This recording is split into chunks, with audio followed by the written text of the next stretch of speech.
Na-share ko lang yung napakagandang project na to dito sa amin, dito sa UK. Naisip ko sana ganito sa Pilipinas. The government really takes it seriously. Yung nagpo-provide sila ng mga gamit, ng mga materials na pwedeng gawin, mga leaflets, ganyan. Naisip ko napakaganda nung na-experience namin na mga OFW na nasa abroad. Yung experience ba na pwede mong dalhin pag uwi mo ng Pilipinas.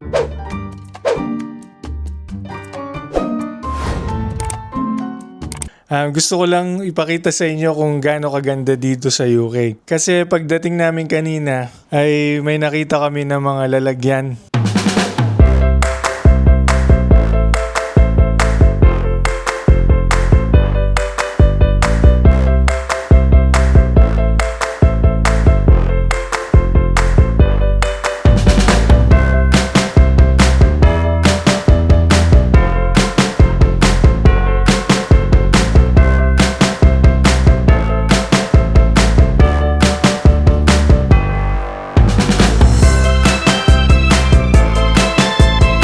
Pag-uwi namin kanina guys, meron ng ganito sa tapat ng bahay namin. Actually, nag-send na sila ng letter previously about sa plan nilang ito about sa pagre-recycle ng pagkain. As you can see, merong isang malaking bin dito and then meron ding isang maliit. So ayan guys, meron pa siyang ganito, yung plastic na ilalagay mo dito. So lahat yan provided guys, libre. Provided yan ng council dito sa amin. So ang purpose nito ay ang pag-recycle ng food waste dito sa UK. Ganyan sila ka-serious dito guys sa mga recycling procedure na ganyan para makapag-contribute sa pagbabawas ng pollution sa sa earth. How is this gonna be? So, meron silang instruction dito kung ano yung gagawin. Dito sa maliit na bin na to, pwede mo siyang gamitan ng plastic. Ilalagay mo dito yung plastic. Tapos, dito sa leaflet na to is nakalagay yung pwede mong ilagay sa loob ng maliit na bin na ito. This will stay inside the house para madaling makapag-recycle ng mga food waste. So, food waste ang pwedeng ilagay dito. Food waste kagaya ng mga leftovers, tea bags, coffee grounds, yung mga panis na pagkain, mga raw food na hindi na kakainin, yung mga bones, ganyan, shellfish, mga cheese, eggshells, rice, pasta, baked goods, bread, fruit and vegetables, tsaka pet food waste. So, in short, lahat ng mga nabubulok na pagkain dito ilalagay. And then, once na puno na ito guys, is ilalabas na, ililipat yung plastic container, ilalagay siya dito sa mas malaking container. How do I open this one? Open na siya guys. Meron pala siyang lock kanina kaya hindi natin siya ma-open. So ayan siya. So once na puno na yung maliit is ilalagay na siya dito sa mas malaking bin or what they call caddy. So itong caddy na to, this bigger caddy will stay outside of the house. And yung first collection daw nila will be on August 17 sa Monday. So ayan guys.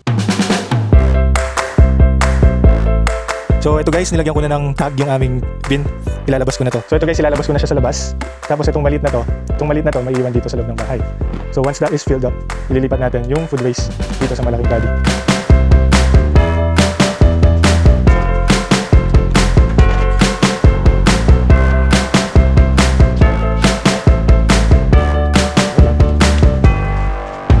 Na-share ko lang yung napakagandang project na to dito sa amin, dito sa UK. Naisip ko sana ganito sa Pilipinas. Yung nagre-recycle din ng mga basura na the government really takes it seriously. Yung nagpo-provide sila ng mga gamit, ng mga materials na pwedeng gawin, mga leaflets, ganyan. Hindi lang basta-basta kung sino lang yung nasasakupan mo. Or dito kasi they make sure na you are informed. Kagaya nito, weeks before, naka-receive kami ng letter through post about sa plan nila. And then, following weeks, nag-send ulit sila ng mga letters. Talagang they make sure na inform yung mga tao sa kanilang mga projects na ginagawa. Hopefully, naisip ko sana ito maging ganito rin sa Pilipinas. Yung pantay-pantay ba? Na everyone will be informed ano yung instruction na gagawin. Tapos, mapapatupad ng mabuti yung mga projects na makakabuti para sa mamamayan. Like here in the UK. Kaya, naisip ko, napakaganda nung